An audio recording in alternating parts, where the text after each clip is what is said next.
In this video, I'm going to show you how to set up smart detection rules on a DVR. So first, I'm going to log into the admin user by right-clicking and clicking Main Menu.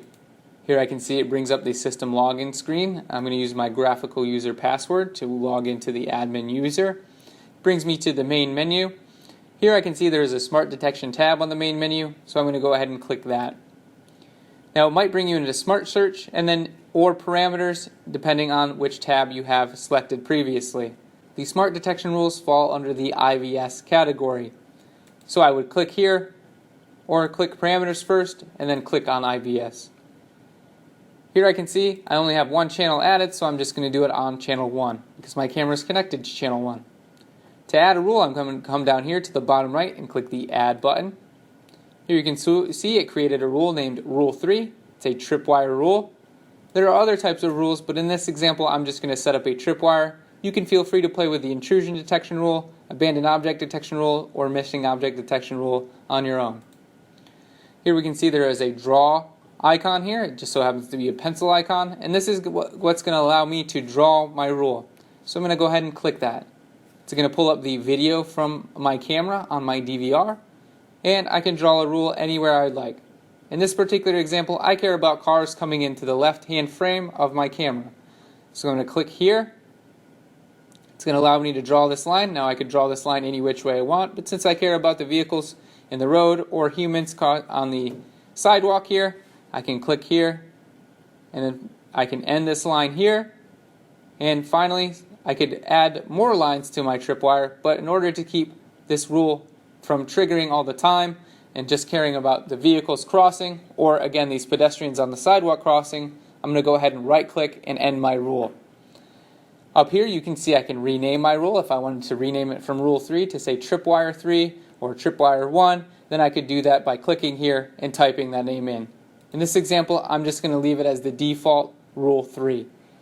I could also select the direction. Let's say I only care about vehicles coming in, then I would do B to A.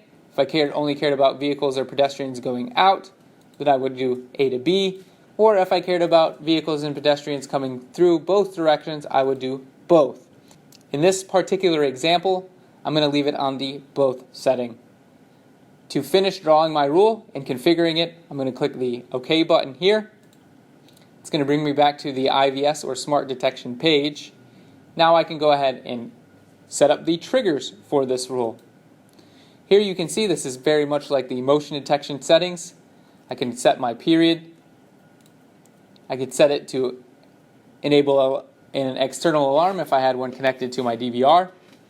I could have the DVR show a message on the monitor. I could have it upload an alarm to an alarm center. I could have it send an email based on my DVR's email alert settings. I could have it record its own channel, which of course I'm going to want it to do. Or if I had another camera maybe pointed in that direction of the rule, I would go ahead and have it record that channel as well. You could have it tell a PTZ to pan to a certain location. Let's say you have a PTZ complementing all of your cameras and you want that PTZ to pan to whatever camera where a rule tripped. You could of course tell that PTZ camera to go to that preset, run a tour, or run a certain pattern that you have pre-configured on your PTZ camera. So I'm going to back out of the PTZ settings. Here I can have it set a tour. This is going to tell my DVR which cameras to show when that event occurs. I can have it set up a snapshot, which I am going to enable for this particular IVS rule. I could have it buzz at my DVR. Again, that's just the internal buzzer on the DVR. Here I could see that I could of course have it log in my system logs. I'm going to want to do that. And then here, the latch setting and post-record setting have to deal with the amount of time that this IVS rule or smart detection rule will record for. I'm just going to leave them as default. You can of course play with these settings as necessary. To save these settings, I'm going to click the OK button. And finally, I'm going to want to enable my rule. You could have done this first. I'm going to do it last.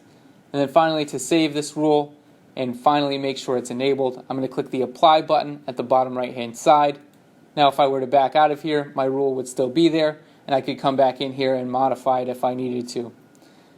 In order to show this rule, I'm just going to go click the Back button. I'm going to right-click to get out of my main menu, and here I can see that my rule is enabled, and it should be detecting the smart detection and it will trigger whatever trigger settings that I have enabled for that specific rule, whether it's a snapshot, alarm, log, or email alert. Even push notifications to my cell phone if I were to subscribe to them. Hopefully this video helps you set up a smart detection rule on your DVR. Thank you for watching.